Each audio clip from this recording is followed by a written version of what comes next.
Anasını sevmeyen oğul. Bir arvadın bir oğlu var imiş.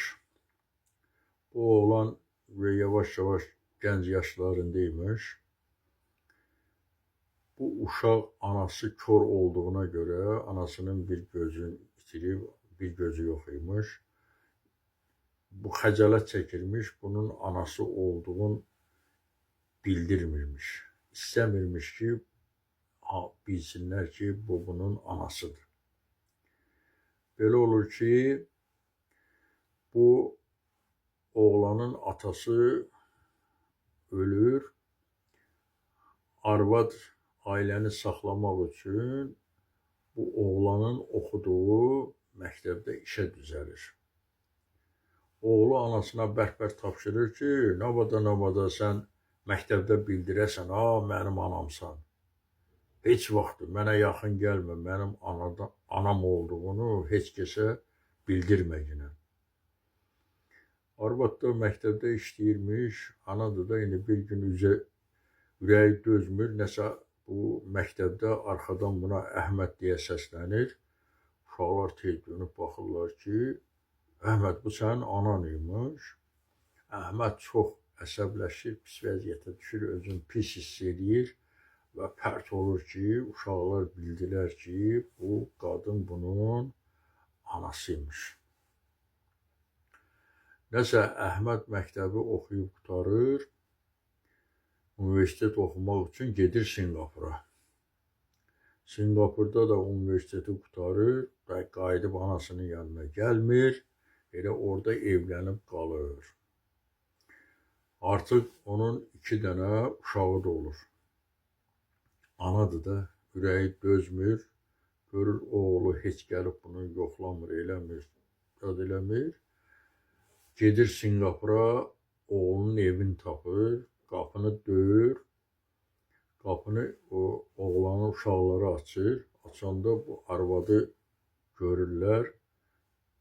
Arvadın da gözünün biri yoxdur, boşdaqdır da, çuxur kimi qalıb, çığırıb qaçırlar.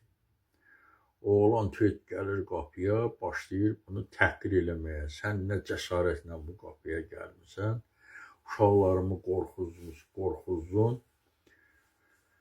Arvad deyir, bağışla bala, mən üzr istəyirəm, sənin uşaqları qorxuzdun.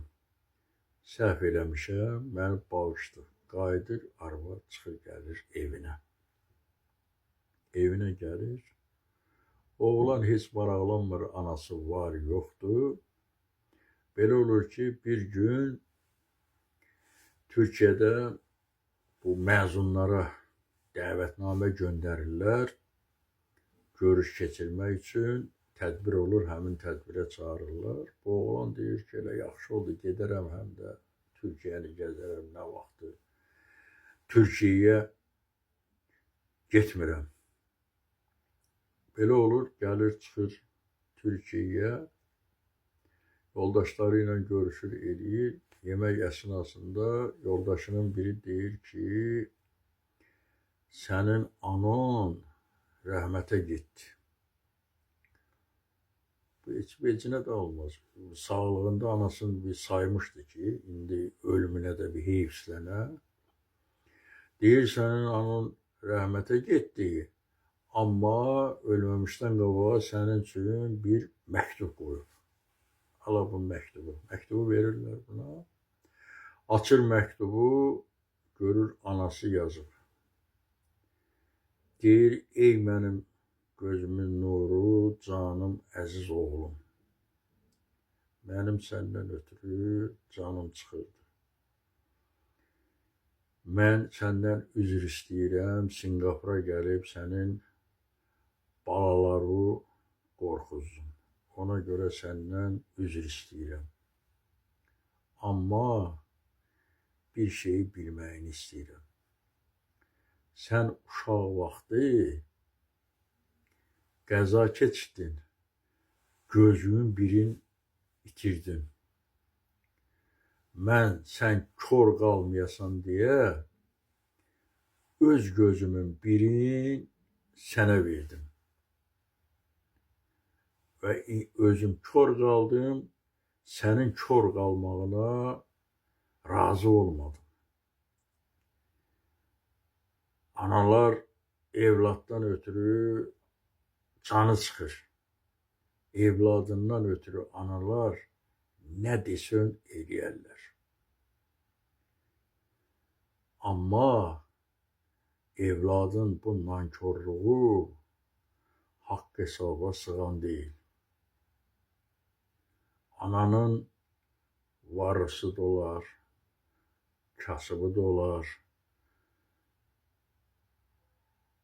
zəlli də olar. Ey evlad, ananı atmaq olmaz. Ananın necə olmasından asılı olmayaraq ana anadır. Evlad gərək nankör olmasın. Anasından xəcalət çəkməsin. Çünki ananın evladın üzərində olan borcunu heç bir şeylə ödəmək olmaz. İndi ey əziz gənclər, ananızın hansı vəziyyətdə asılı olmasından olmayaraq ananızın qayğısına qalmalısınız. Onlara əl tutmalısınız. Ananı atmaq, unutmaq olmaz. Diqqətinizə görə sağ olun.